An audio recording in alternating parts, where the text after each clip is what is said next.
Howdy there, welcome back to the channel. My name's Evan, or EJ, you can call me either one, and for today's video, I've got something a little different from what I normally do. Well, kinda. What I mean by that is normally on this channel, I don't really ever talk about things I just flat out don't like. I try to stay a little bit more positive than that. But today I just wanted to go over the worst movies I've ever seen, because I felt like it. I needed a video, and this felt like something that would be good. Um, I will say that for the most part, uh, well, actually, before that, this list, I know there are movies that are probably way worse than most of these, but these are just the movies that let me down, like, so much. Like, because I had, like, really high expectations going into most of them. There was one of them on here that came out before I was born, but for the rest of them, I was really expecting them to be good, and then I just got, burned. So that's why those are here. I know there probably are movies that are way, way worse than this, but these are just ones that disappointed me more than anything else. Okay, so the first movie on the list is Transformers: The Last Knight. Now, I've already talked a little bit on this channel about my feelings on this movie in my ranking the Transformers movies video. If you haven't seen that, go watch it. By the way, um, and like this one hurt really bad because I this movie came out when I was 12 years old, I think. Yeah, 2017. I was 12.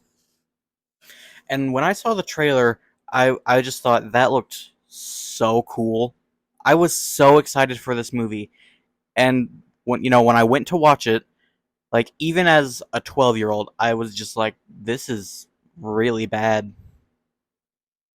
And I liked everything at that age. Like most of the movies I watched that were like similar to that, I usually loved them.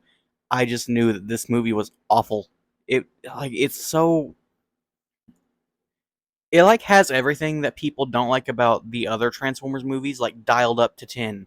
The terrible humor, the really bad designs, like just unlikable human characters. And while we're on the topic of that, unlikable robot characters for the most part, there's not really many of them that are super enjoyable. Like it's just so it's very clear that it was made by someone who at this point just did not care about this franchise anymore. I don't know if Michael Bay ever really cared about the franchise, but at least for the first few times he made, at least in my opinion, two good Transformers movies. But I feel like at this point he had just completely checked out of the entire franchise. Uh, and it really like shows in this movie. It's so bad, dude. Yeah, and I was about to move on to the next movie, but then I remembered something that also made me kind of mad. Optimus Prime in this movie, he was like the focal point of the marketing. Every trailer it was like Optimus Prime's evil now. He's gonna fight Bumblebee. We have to stop Optimus Prime or Nemesis Prime. That's what he is when he's evil. And then he's in the movie for 10 minutes. He fights Bumblebee once and he snaps out of it in like the dumbest way imaginable. Like it's this Hey, I'm just editing this video right now, and I just noticed something else about this poster. The tagline at the top you'll see says "Rethink Your Heroes." That's something else that just doesn't make sense because that makes it sound like, oh, this whole time Optimus has been like this horrible dude. He's not supposed to be someone he's not like someone you should have been looking up to this whole time. You need to really like rethink who you look up to. But that doesn't make sense because he is a good dude. He was just mind controlled in this movie. Uh, uh, did the marketing team not even see the movie? I mean, I guess technically Bay vs Optimus Prime isn't a good dude, but everybody sees him as one. So this tagline really is just another thing that makes literally no sense. Jesus Christ. this movie angers me. I need to move on. Okay, so with the next disappointment up on our list, we have the Fantastic Four, or Fant Four Stick, as everyone loves to call it. This one is like okay, this one has like the opposite problem that Transformers 5 had, where that movie is just like unbearably annoying and like all the human characters are like super like out there and really unlikable. This one is just so like dull and boring. Like watching this could put you to sleep. It like nothing happens for most of it. Like it's I don't even know like where to start. It's just okay. First of all, I'm gonna start with the thing that like weirded me out more than anything about this movie. So we all know the Thing, right? From the Fantastic Four, big orange rock guy. You can't miss him. His catchphrase in the comics and the movies that came out before this one, it's clobberin' time. It's synonymous with the character. Everyone who knows the Thing know that's his catchphrase, right? How did they decide to give him his catchphrase in this movie? It's something his older brother would say before he beat him. Whose decision was that? Who thought that was a good idea? Because that it's supposed to be a fun thing. He's about to fight someone and he says, "It's clobbering time." It's supposed to be a goofy superhero catchphrase. He got it before his brother beat him. This movie, dude, it's something else. And like I want to go like in depth on this more, but I'm having trouble even remembering anything from this movie because it's been a really long time since I've seen it, but also it's just so it's just such a nothing movie that I've almost erased it entirely from my memory. But I'm trying to remember stuff. Oh yeah, Doctor Doom. First of all, this has been said a million times, so I'm just gonna reiterate it. His design, he looks like a crash test dummy. That's a really bad Doctor Doom design. But also, what what is he actually like? What are his powers? Like, it's never actually established like what he does. Like, he uses them, but it's never made clear exactly what he's doing. Or at least I don't remember it being made clear. Maybe it was. It's been like years since I've seen this. I could be wrong on this, but I'm pretty sure that this isn't like the movie the director originally wanted to make, and there was like studio interference. But I could be wrong on that. I can't remember if that was a real thing I heard. But yeah, this movie, this one's just like a drag to get through. It's so boring. Okay, this next one is something else. We have X-Men Origins Wolverine. Where to start with this one? Uh, I'm gonna throw in a positive and say at least Hugh Jackman in this movie is still good as Wolverine. Like he pretty much never fails to just never. I almost screwed that sentence up completely. He never fails to impress me as Wolverine. Is what I was trying to say. Um. Okay, I'm just gonna start with this. The CGI on his claws for most of it is awful. It looks. I usually hate this criticism because people use it all the time for like stuff that looks not amazing, but like it's still passable. But his claws look like a PS1 cutscene. They're really bad. It's very clear that they are not actually there. And I don't know why they did that because in the 3 movies before this, they looked fine. They looked good. I don't know why they decided this was the jump they were going to make, but they did, and this movie suffered for it. Um, let's see. What else? What else? What else? What else? Oh yeah, Deadpool. That was awful. Why? Okay, one positive I'll give it is it introduced Ryan Reynolds as Wade Wilson, and that much later down the line finally paid off. But in this movie, Deadpool is like the worst thing they possibly could have done.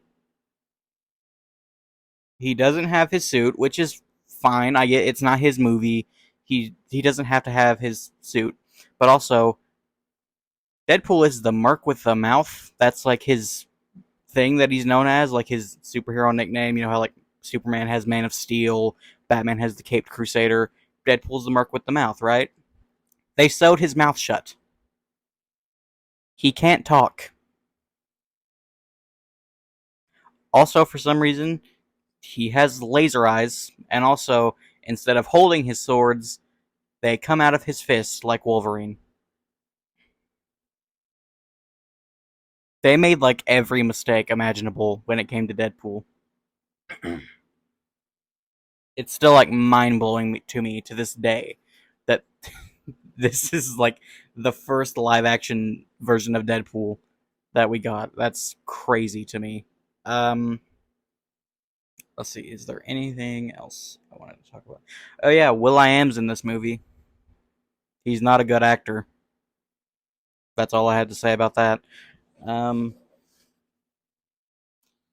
okay, yeah, that's pretty much all I had to say about this one. What I'm going to leave you off on with this movie is that if you haven't played the X Men Origins Wolverine video game, it's infinitely better than this pile of dog turds. Go play it. Okay, this next one really hurt because I was really excited for this movie. Uh, we have Hellboy 2019. Hey, I'm here editing again, and I was just like looking up images to put like the posters for the movie to put up in the corner. And Jesus Christ, I never realized how hard they went for the posters of these movies. Look at these. Like, every single one of these is so good. Like, even though this movie is terrible, I would hang almost any of these in my room. That's all. Like, that's I just wanted to point that out. I never realized how good the posters were for this movie. Now, I admittedly have not read any Hellboy comics, but because of the previous movies, I was a big fan of Hellboy. Like I loved those two movies. They're like I used to watch them all the time. Like Ron Perlman was great as Hellboy. Like there was so much about those movies that I just loved. So I was excited when I learned that they were making a new Hellboy movie. However, I was a little less excited when I learned it was a reboot, but I was still, I was still excited. And then I learned that David Harbour was attached to the role, and I was like, I really like that casting. That has me excited.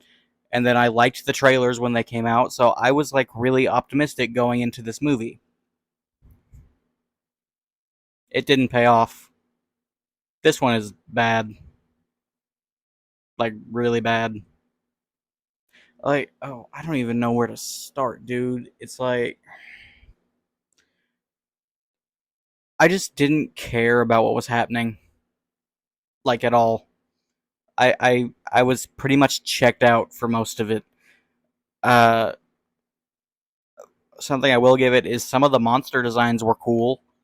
Um, oh yeah, and I can't remember the character's name, but that weird like undead looking lady that's in like that walking house. The practical effects on her were really good. Like, and that I liked because that reminded me of the old Hellboy movies. One thing I really loved about the Ron Perlman Hellboy movies was the practical effects and like character designs were so cool. Like they were so good. I loved that's like one of my favorite things about those two movies. And like that one scene kind of reminded me of that. The rest of it unfortunately was not as good as that, but it was nice to see that.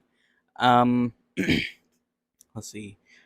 Uh this movie in particular really bums me out because like I know David Harbour could be such a good Hellboy. Like he could be so good in that role, but this movie just was not the one that was going to do him justice, and it didn't.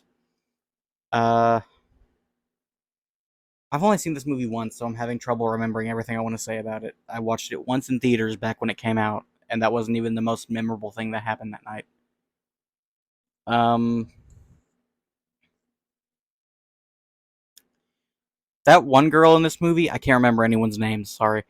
But the one her power is just like you can that thing comes out of her mouth and you can talk to dead people through. That was bizarre. I don't know what that was. If that was from any Hellboy comics or if they just decided that's something they wanted to do for this movie. That was weird. Um it's always funny looking back on a movie that didn't like succeed, like it flopped and no one liked it, and then you like think about it and they tease a sequel at the end. That happened in this. They like I can't remember if it's like a post credit scene or if it's actually just the last scene of the movie, but like they're raiding this place or something, and then they find Abe Sapien, the like fish guy from the first two movies. It's very clear they wanted to make a sequel, but that's never gonna happen. Especially because now, just like a month or two ago, a reboot got announced. Every time I screw up my talking, every single time, every video, there's at least one. Um, Yeah, this one hurt. Okay, moving right along, we have The Grudge from 2020. I'll be real with you. I literally don't remember a single thing about this movie except being bored when I watched it. I don't remember anything. I don't even remember seeing like the Grudge herself, like the girl. I don't remember seeing her one time. Most of what I remember was just like a guy in a car, and that's about it. I This one was so bad, but I just don't have anything to say about it because I cannot recall anything from this movie. Okay, and now we've arrived at the last movie on my list, Halloween Resurrection. This one, in my opinion, I know that there's, room for argument because there's a lot of bad ones, but in my opinion, this is the worst Halloween movie because there's like nothing good in it. Nothing, not a single redeemable quality I can think of. The best part about it is Busta Rhymes, and it's not because he's good, it's because he's so bad that it's entertaining.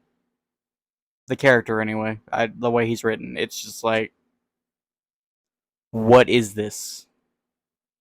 It's just such a weird movie. I don't. It's so bad. I don't even remember a lot about it. I remember the like final confrontation with Michael Myers and Busta Rhymes doing like kung fu or something, which is an insane sentence. So you want to be on Dangertainment? Let's see what you got. But there's that. And I remember the opening scene where, spoiler alert, if you care, but I wouldn't suggest watching this. Uh, Michael kills Laurie in like that insane asylum or wherever it was. Then I have like vague glimpses of the stuff that happened in between. Like that's all I can remember. A couple of kills and none of the plot. None of it. Yeah, this one's just bad. I don't have much else to say about it.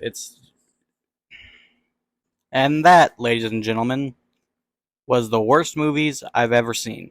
Now, like I said at the beginning, I realize there are probably movies out there that are way worse, but these are just movies that disappointed me the most after watching them. Also, sorry that most of these are like just franchise movies, except for like, well, no, The Grudge is even a franchise movie. These are just the ones that I left the theater and I just felt like that I should get my money back. Pretty much, that's how I felt leaving the theaters with most of these. But yeah, if you enjoyed today's video, feel free to leave a like, comment, and subscribe, and turn on post notifications if you don't want to miss any of my future uploads. Usually upload every Sunday, but occasionally I miss it if I don't have time to record. But that's about all I've got for you today. See ya.